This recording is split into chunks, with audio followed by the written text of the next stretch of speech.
Voilà, on se déplace de l'autre côté pour vous montrer la foule immense là. La diaspora sénégalaise.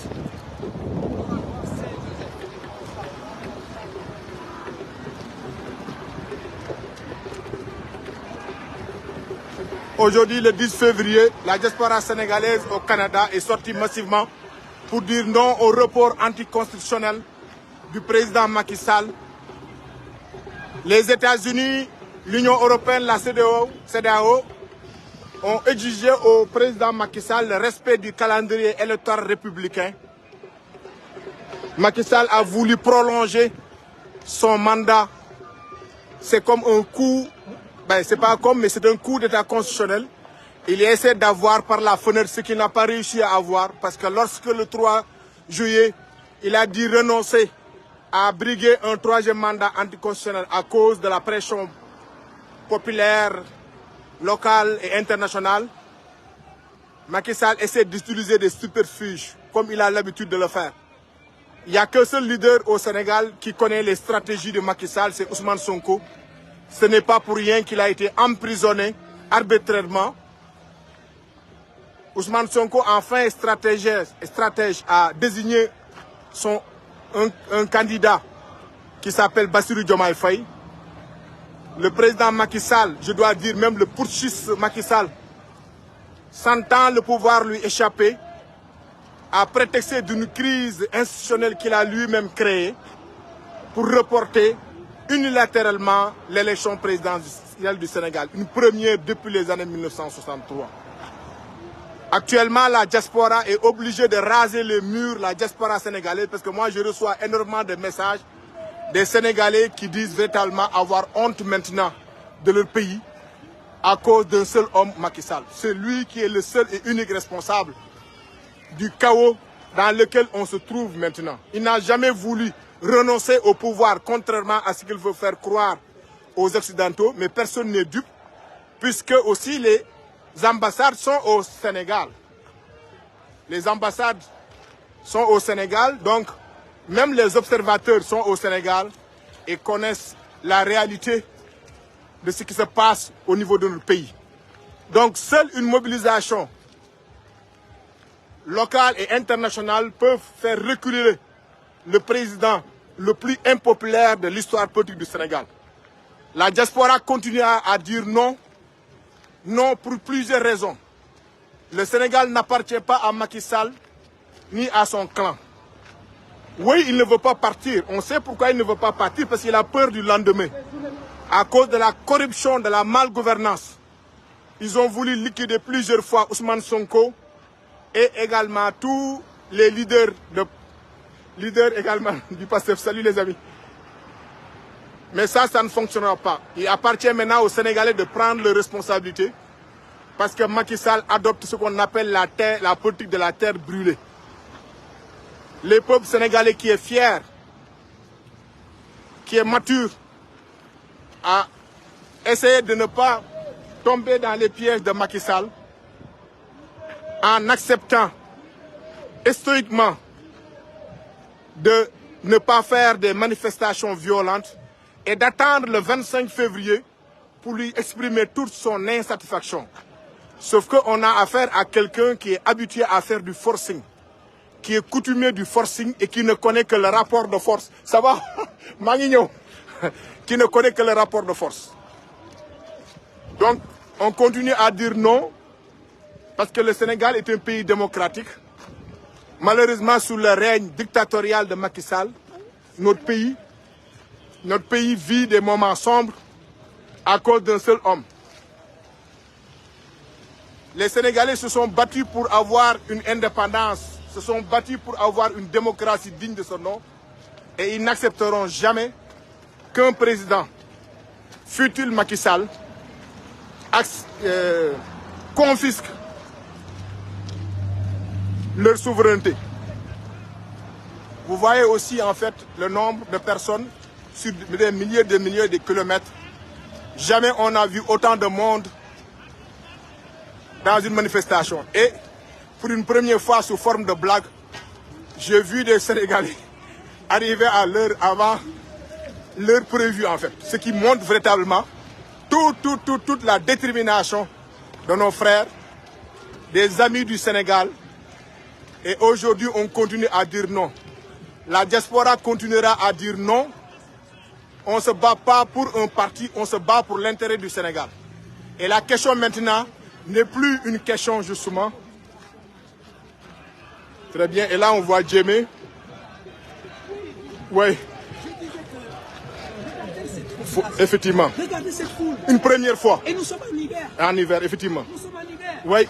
Ce qui est blanc là, c'est de la neige. Oui, tout à fait. Parce que les Sénégalais en ont marre. Oui, tout à fait. On ne peut pas rester chez soi. Oui, oui, tout à fait. Pour les Sénégalais. Oui. Yow mi sama pap. Oui. Yow sama yaay. Oui. Yow sama mag. Oui. Lu la mënti jot. Oui.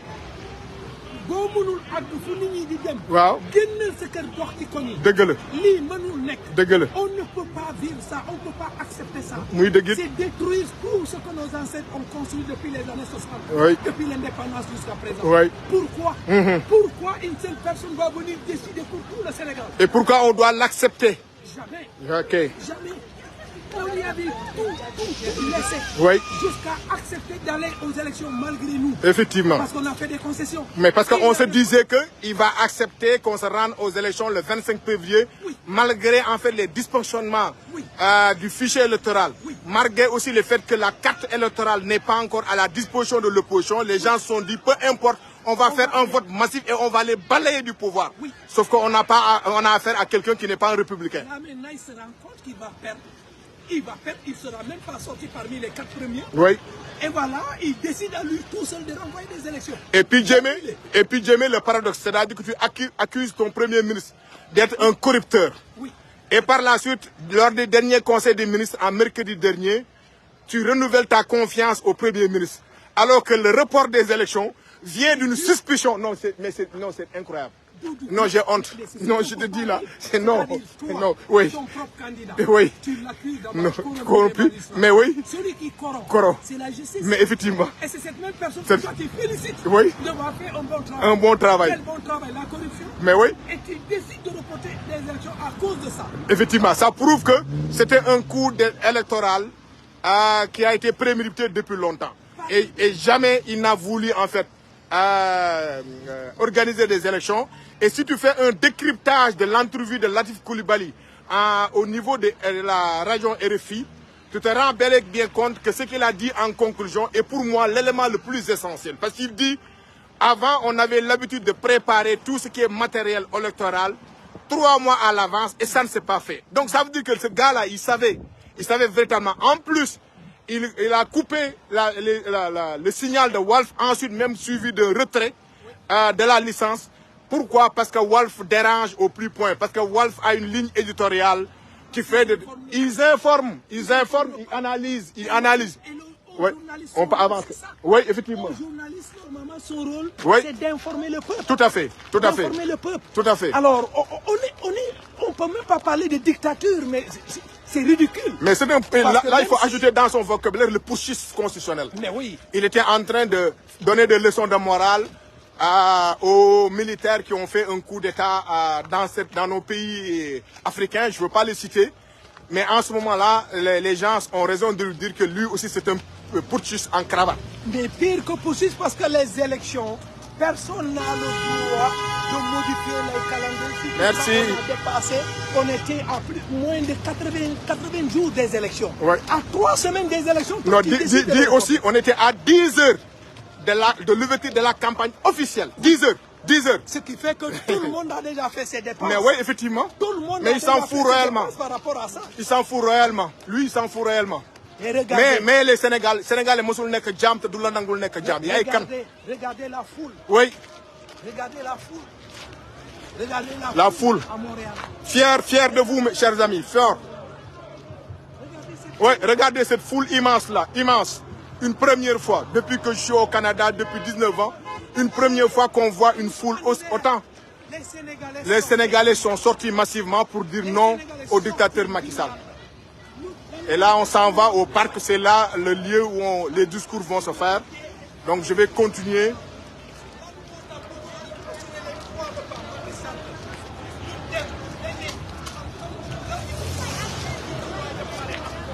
sont en train d'entonner la chanson Sonko Namanala. Vous avez beau diaboliser ce personnage, mais vous ne pouvez rien contre lui. 15 ans dans le bureau des inspecteurs et domaine des impôts et domaines, il n'a volé aucun centime. Vous l'avez accusé de violeur, de rebelle, de salafiste. Pourtant, il est toujours dans le cœur de l'écrasante majorité des Sénégalais. Et il y a des gens qui supportent Sonko, non pas parce qu'ils sont de son parti, mais parce qu'ils trouvent que, justement, qu'il a été victime d'une injustice.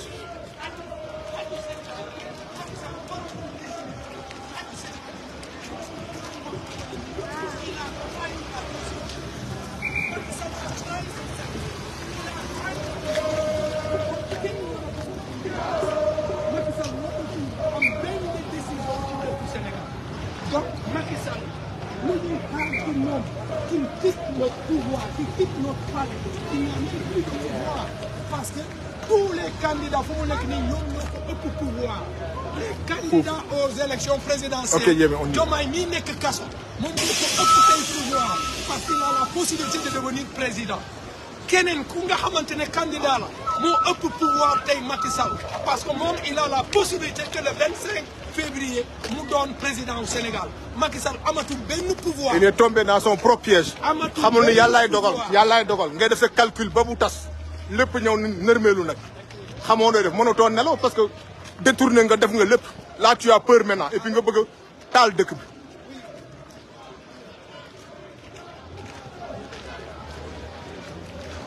Ok, là les Sénégalais vont rejoindre, voilà ça. Je vais vous montrer les dernières images en attendant qu'on aille au parc. Regardez, c'est incroyable ce qui se passe aujourd'hui à Montréal. On aimerait bien que ce soit dans un contexte beaucoup plus heureux où on valorise en fait le Sénégal. Mais malheureusement, Macky Sall nous a... Man lolo mo metti quoi. Parce que sama liggéey man mooy def promotion de l'immigration. wane tubaab yi ko ñun fu mu ne instant bi fi ñuy jóge am na lu tax jógewuñ fa juste parce que dañu xiif wala leneen mais dañu fa jógee parce que pour d'autres raisons mais léegi mënatoo ko wax parce que yàq na suñu der yi.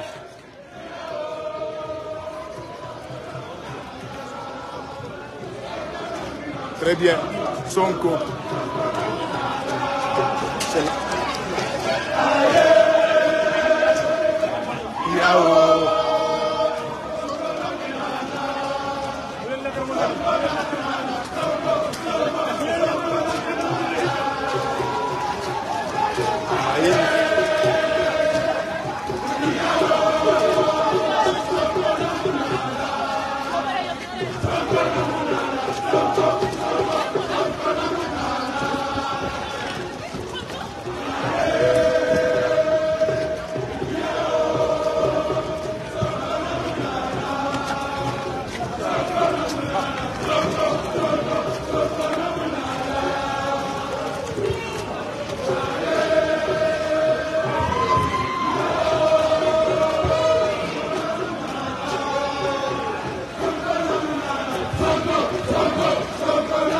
gars yi jërëjëf si message yi maa ngi koy gis suñu liggéey ni ñuy def rek c'est normal on fait que notre devoir citoyen.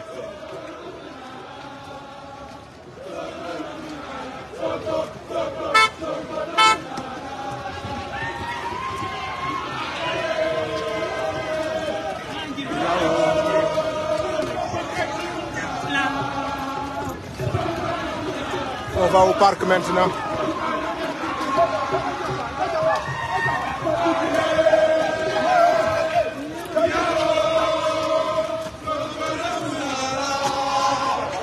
Wala neige bi mais malgré cela dañ koy braver la neige là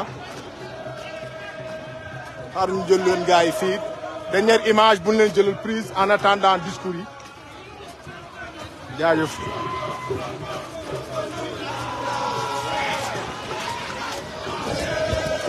On essaie de vous prendre les meilleures images.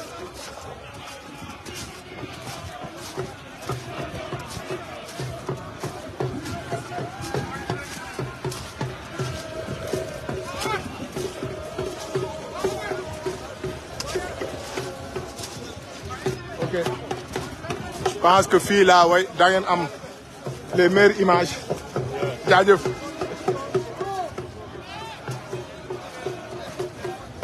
xaar ñu jële ko fii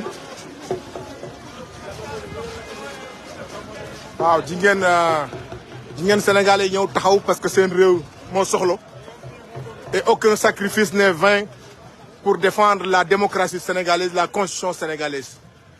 En 2011, c'est la même chose qu'on avait fait. Taxaw si sedd bi également connu de défendre le Sénégal, c'est la même chose qu'on va faire. Et ñi yaakaar ni les gens là dañuy def affaire yi pour Sonko pour ñeen ndax ngeen seen bopp. Et Sonko aura toujours raison sur le peuple sénégalais parce que li mu doon wax yëpp ji ngeen ko am na texte yi mu si préparé tamit pour démontrer leen depuis li nga xam ne lu yàgg Sonko fu mu ne instant bi di leen wax kan mooy Macky Sall waxoon na leen bu ngeen bàyyee Macky Sall def ma li mu bëgg li ñëpp lay def jaam Sénégal mais loolu duñ ko nangu parce que loolu mais mënul nekk il faudra lutter nga jël ay nit ñuy def si ay liste aéroport lépp si yëpp daan la barricade ni nga barricade Sénégal daan la barricade diaspora billahi wallahi taala foo mënti nekk daan la barricade ba nga pare rek nga xam ne lépp dëgg la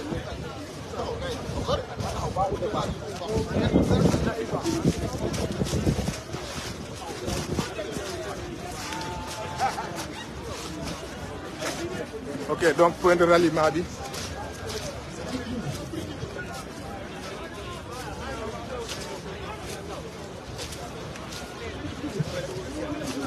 ok foule bi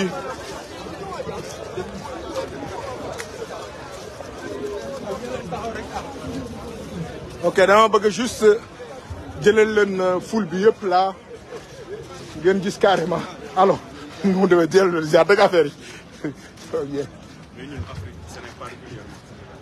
daa ma jëlaat fële et puis xaar discours yi aussi mais vous voyez fii yëpp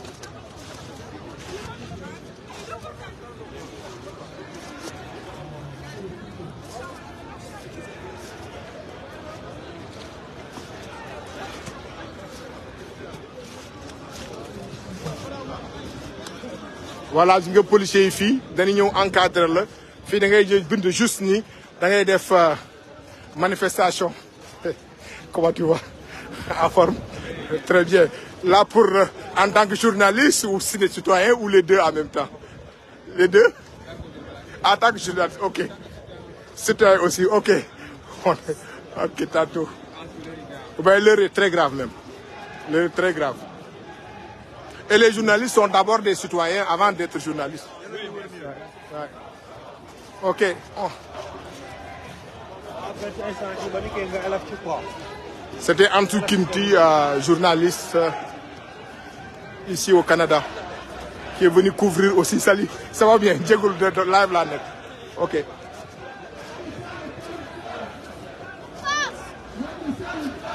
Ok.